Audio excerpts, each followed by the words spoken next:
Hello, beauties. Welcome to Moms Unboxed, a podcast where I unbox with you the how-tos, tips, and tricks to empower women to upgrade relationships, intimacy, and parenting. I'm your host, Melanie Caroline, a multi-dimensional woman, life coach, lover, and mom who's made a lot of fucking mistakes. If you want to live a sensual and liberated life, you've come to the right space. Don't forget to follow Moms Unboxed because you don't want to miss an episode. Hello, and welcome to another episode of Moms Unboxed. I am so grateful you're here with me, listening to this episode. I hope that you're having a good week, and if you're not, I trust that it will turn around for you. Boy, do I need to hear these words for myself today, because I swear if anything could go wrong today, it's going wrong. I created these beautiful business cards, totally forgot to add in a piece of my email. So now people can't email me. So if you were there at the beauty booth, I want to thank you for listening. And my email is melaniecaroline@melaniecarolinecoaching.com. And if you have no idea what I'm talking about, that's okay too. But if you were at the beauty boost and you did receive a mini energy clearing from me, remember that you get 20% off, which brings that total to $88.88. And if you are interested in an energy clearing from me and you're here in Tacoma or even online, hit me up and I would love to have a chat with you. Today, we're going to be talking about another piece of authenticity. And if you don't know what I'm talking about, please go back to last week's episode number 27, where I talked about owning your authentic self outside of the mom role. This topic is so important to me because I am embracing my authentic self. And there was a time in my life where I didn't know who the fuck I was. I was doing what society told me to, right? Which is here in America, get a husband, get the picket white fence, buy the house, have the kids, have the career, all those things that society tells us that we're successful. Well, let me tell you, that shit does not bring you happiness. Perhaps it is bringing you happiness, but there are other things that bring us joy in our life, like being our full authentic self and being expressive and fun and outgoing and dressing the way we want and having the hair the way we want, aligning with our values and our morals and creating joy and abundant amount of memories. Those are the things that bring us joy. So I want to talk more about embracing your authentic self.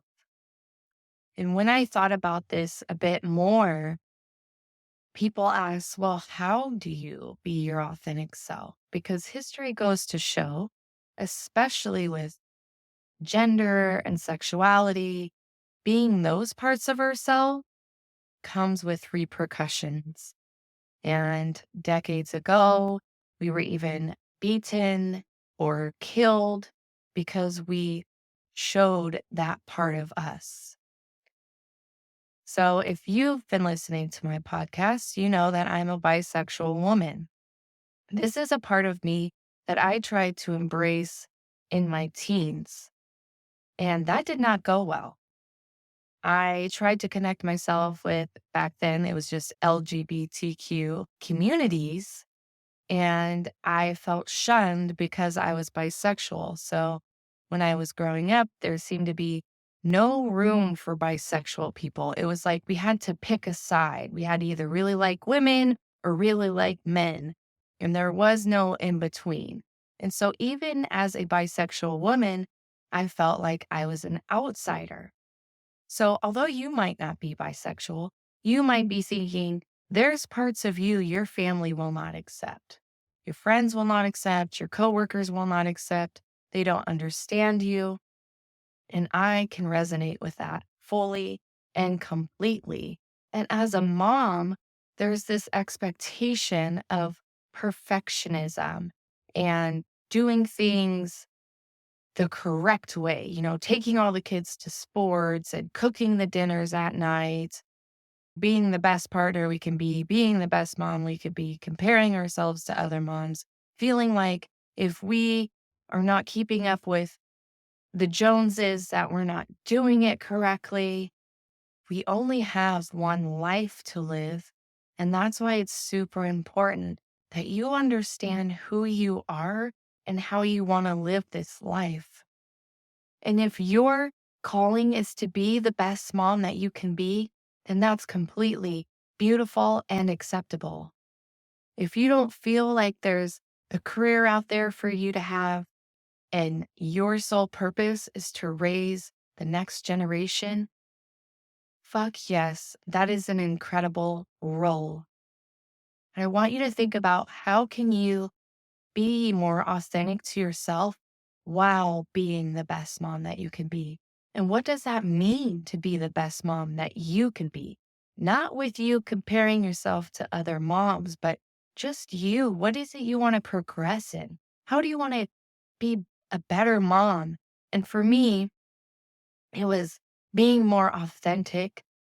It was cuddling more, being more affectionate, communicating with my children about how I was feeling, how my day was going, what was going on in my work world, in my business. It was meeting them at their level, taking them outdoors, meeting them to have fun, whether it was them in their bedroom, them in the living room, and not expecting them to meet me where I was at all the time. So those are ways that I wanted to embrace being a mom and amplifying that role that I have as a mom. The other thing I want you to think about is that you may want to be the best mom while also having this amazing career and knowing that you have a higher purpose and a place in the world outside of the home. And that's beautiful too. Like I said, there is no right way. What is the right way is you living in joy, in happiness, and in love with your life, having a passionate life. That's what's important.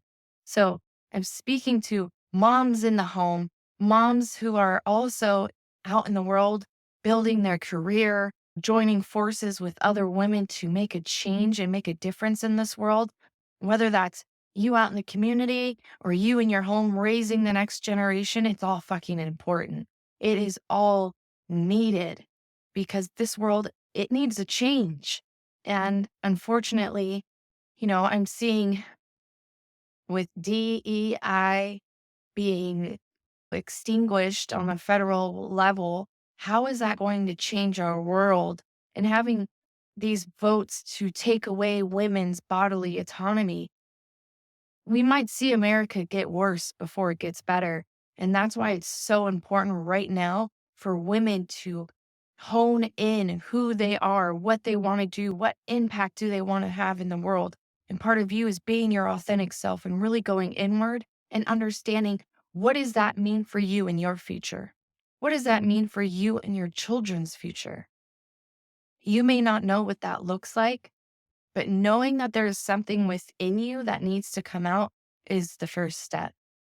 It's walking in faith and being aligned with your actions, your behaviors, your values, your morals to make the change, to make a difference in this world because we all have a purpose. And we don't understand that purpose if we are constantly wearing masks for other people. We are people pleasing. We are allowing others to push our boundaries. We are allowing others to question who we are, and we keep shifting and moving and mirroring people just to fit in. That is not the role. That is not what we're meant to do in this world. We have to walk in faith. We have to have full conviction in who we are and be honest with ourselves, with our value and our worth. As you evolve into this next version of yourself, this more authentic version of yourself, you have to see yourself as the person you are growing into and changing and shifting into.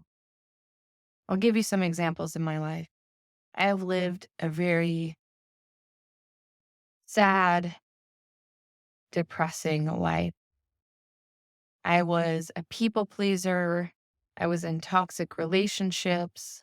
I was angry with myself. I didn't like who I was. I didn't accept who I was. And because of that, I ran away. I hid myself from my family, from my friends. I was not the best mom. And sometimes when we are healing and growing, we can hold on to that scenario. We can hold on to the stories that we tell ourselves, even when our life is changing, even when we know we are changing. Because change comes from more than just actions and shifting our behavior. It is deprogramming the limiting beliefs and the stories and reprogramming our mind. Change happens more than just on the surface level. It's more than just the way we dress, the way we do our hair or our makeup or our nails. It happens internally.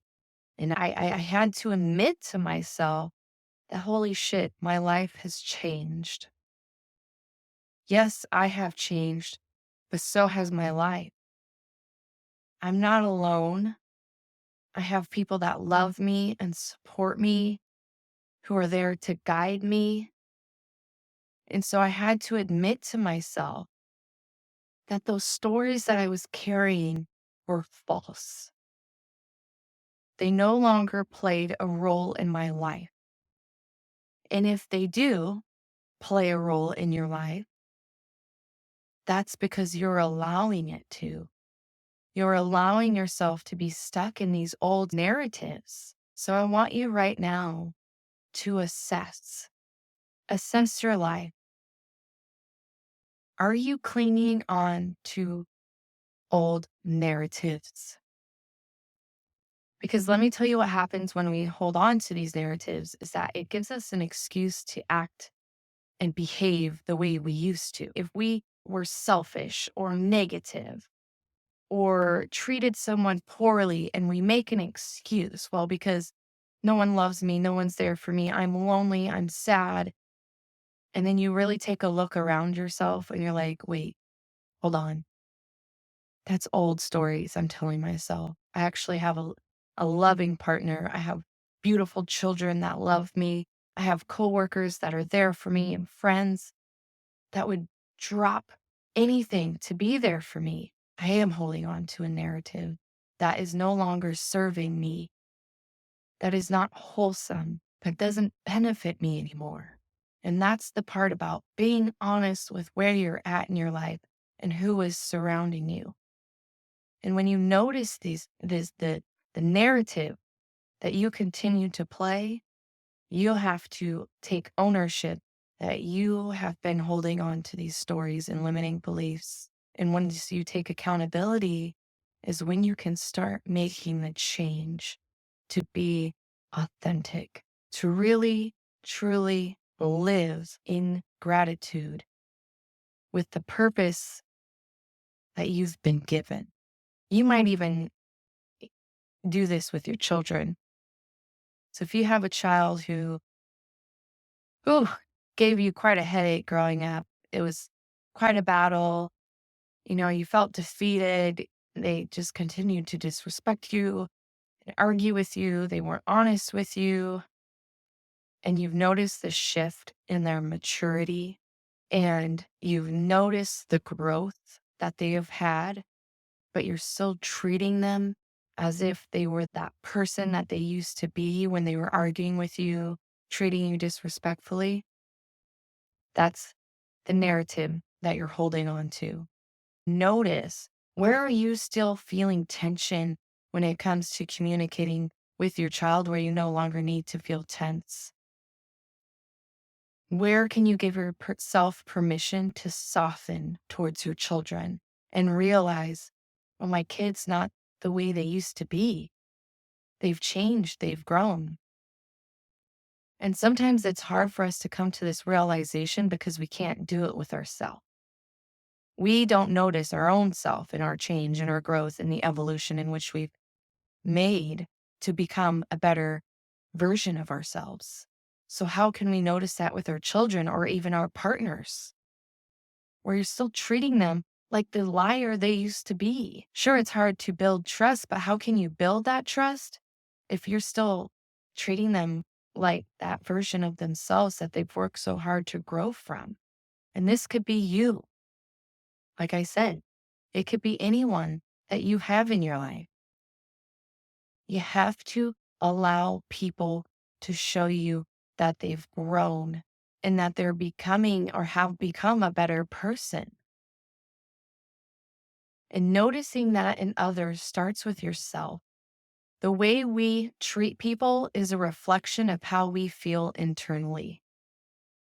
I'm going to say that again because you might want to write it down, babe. The way you treat people is a reflection of how you feel about yourself. You might notice this when you're having a really shitty day, because I know you notice that you're impatient, that you might get angry, frustrated because you're having a rough day and someone does something to trigger you and you're flying off the handle. I do this a lot when I'm driving. When I'm having a tense day, I do my best to be mindful of my tone with my loved ones, to hold the space for myself. But when I'm in the car and someone cuts me off or is driving uber duper super slow, I curse. But I say, oh, sure, cut me the fuck off. Go ahead. And I notice, ooh, I have some energy in me that's like feeling tense and it's coming out in the way I drive because it's easier to be in your own car and vent, right? We all need spaces and places to vent and just let it out. Like, I give you full permission to do that if you need that. But it doesn't need to be towards the people we love. Take it out on the punching bag. Take it out when you jog or go work out. Take it out when you get out of the car and you scream on a bridge, or next to a train. I've done that before. That was in previous episodes, but I have. You have to have a release, but it doesn't need to be with the people you love. So as you embrace your authentic self, you might experience those feelings of frustration, even fear, disappointment, because as you evolve into the version of yourself that you want to be, whether that's having better morals and values, not talking shit, keeping your word, being on time to places, being kind and having self-compassion and compassion for others, you're going to find yourself where you make mistakes. You might go over to your family's house and they're just real negative people, and you find yourself indulging in that conversation that you normally wouldn't be indulging in. It's okay. Notice where you can improve next time. And if you say, well, how do I engage with my family, my friends, my coworkers when they're talking disrespectfully toward other people? You don't. You listen. You just listen. You don't need to engage. The other thing you can do is bring something that you'd like to talk about, something that's going to be more positive and friendly and really try and shift the conversation if that's what's being called to you. And even in your work, maybe you were having a really rough day and you got snarky with someone during a meeting. It's going to happen.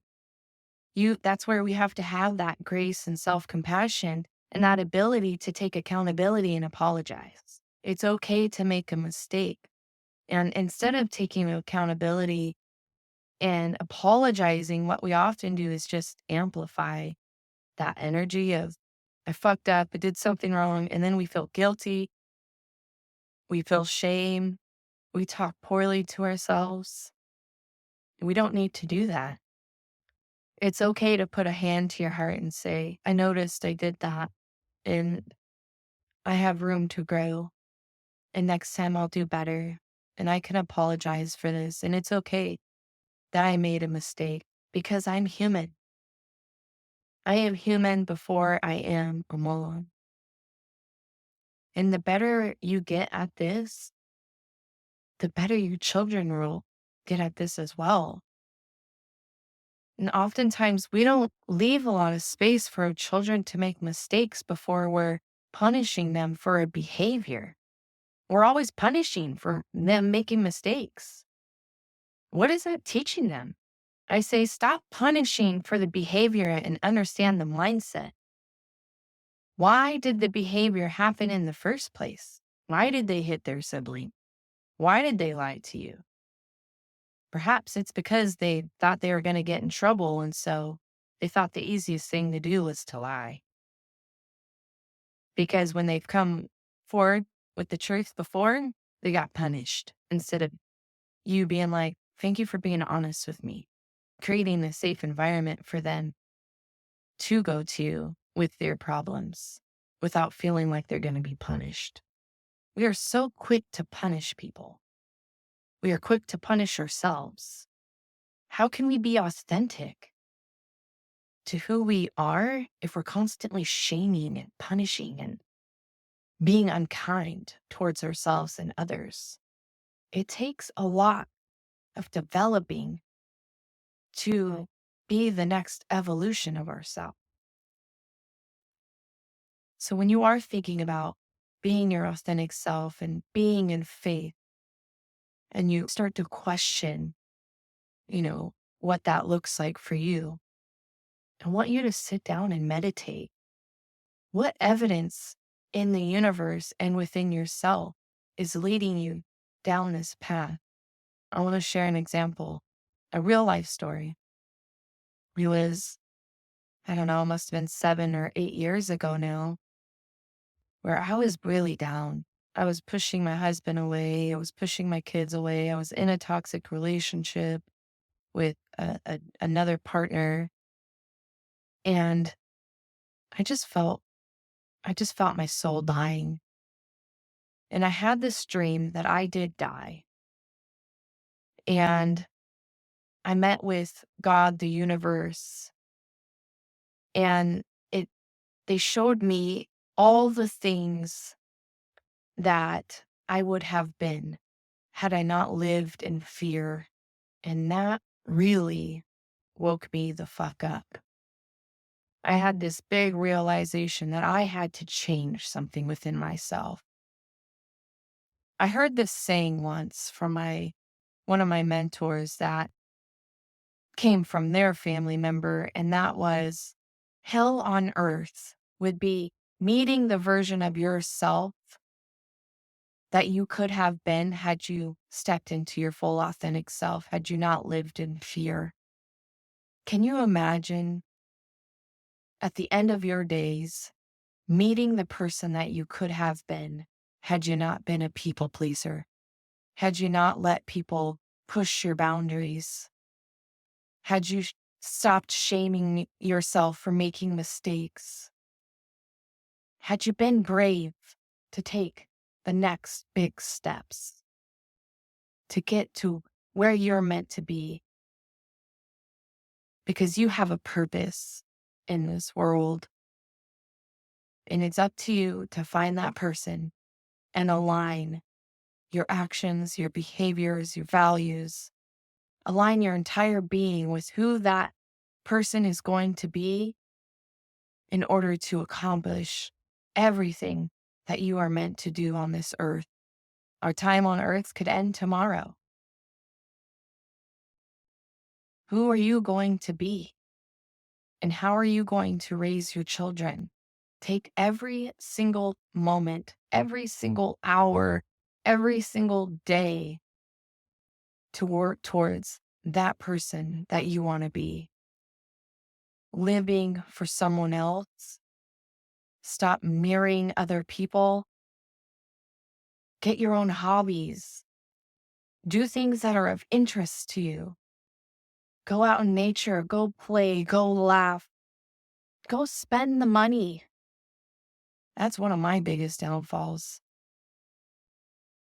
I don't like spending money, but think of all the memories And if you're with me, think of all the memories that you could create, all the destinations that you can go, all the places you can discover if you weren't in fear of spending money. Think of all the evidence based narratives that you could create if you weren't allowing the limiting beliefs, old stories, and narratives preventing you from realizing how beautiful life could be. And sometimes we want to cling on to our past. We don't need to do that anymore. We can create a better today for a better future. So I want you to just contemplate this. My mentor, Melanie Lair, says growth and evolution over a lifetime. Every day, you can make a decision that will change your life. You can create a memory that will change the way you experience joy and happiness. Starts with you. I have a practice that I would love for you to engage in. So if you're not in a place where you can do this practice right now, come back to the episode, fast forward if you need, and take the time to give yourself this loving kindness meditation. Find yourself a comfortable spot to sit, a quiet space, one where you'll be not interrupted by the kids. I invite you to place a hand on your heart, even burn a candle to deepen your relaxation. Inhale and exhale. Inhaling through the nose, exhaling from the mouth. Inviting your body to relax. Soften your shoulders. Slightly open your jaw.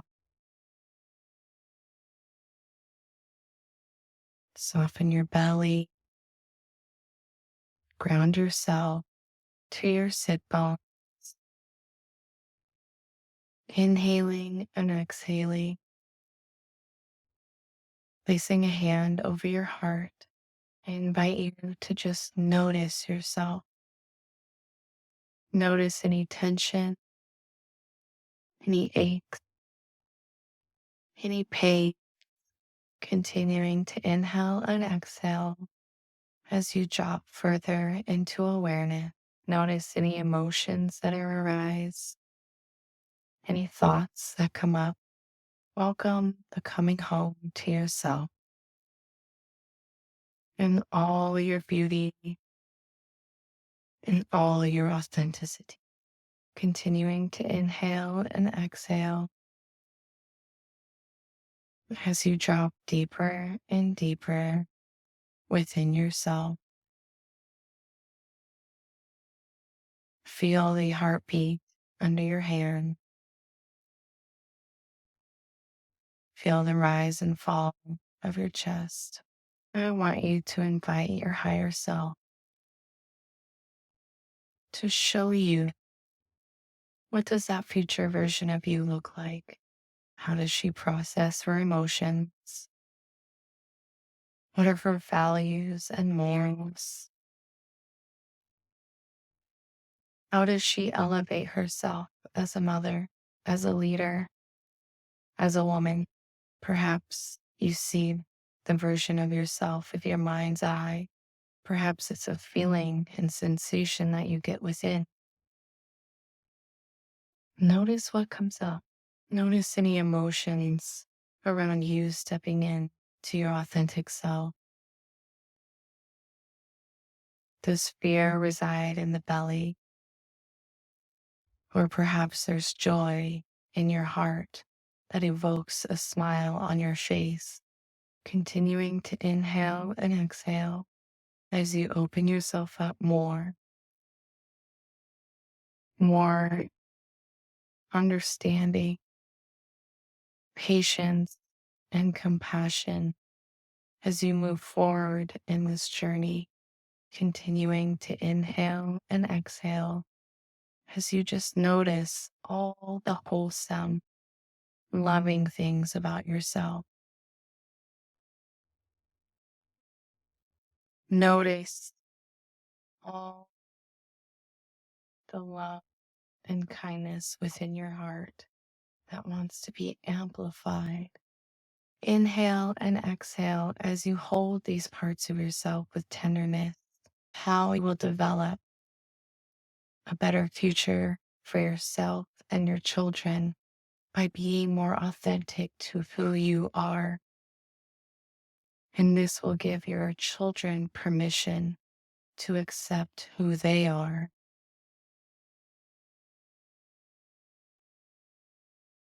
Continuing to inhale and exhale, repeating after me. I am safe, I am healthy, and I am loved. I am safe, I am healthy, and I am loved. I continue to trust myself along my self-discovery journey, and I grow and heal over time. I give myself permission to not be perfect. And when I do make mistakes, I will understand the lesson and embody the wisdom. I will have grace and compassion for myself because I am human. I will develop an undying love for myself each and every day that will exude into my family. I am a leader, a goddess, a sensual woman. I am all, and I hold myself with tenderness. Inhale and exhale, and allow yourself to open your eyes. You may continue this journey on your own time. And I want to thank you for listening to Moms Unboxed. If you are interested in developing your self-love even further, I have a challenge for you. Join my self-love masterclass that will be taking place February 13th. It'll include 4 days of Telegram where you will reconnect with your body, develop an undying love for yourself. Come in and join the fun. The link is in the bio. Until the next time, sunshine. Thank you again for joining me for another episode of Moms Unboxed. If you have a topic or relationship question, connect with me at I am Melanie Caroline. And don't forget to follow Moms Unboxed. May you live a liberated, sensual, and unboxed life. Until the next time, sunshine.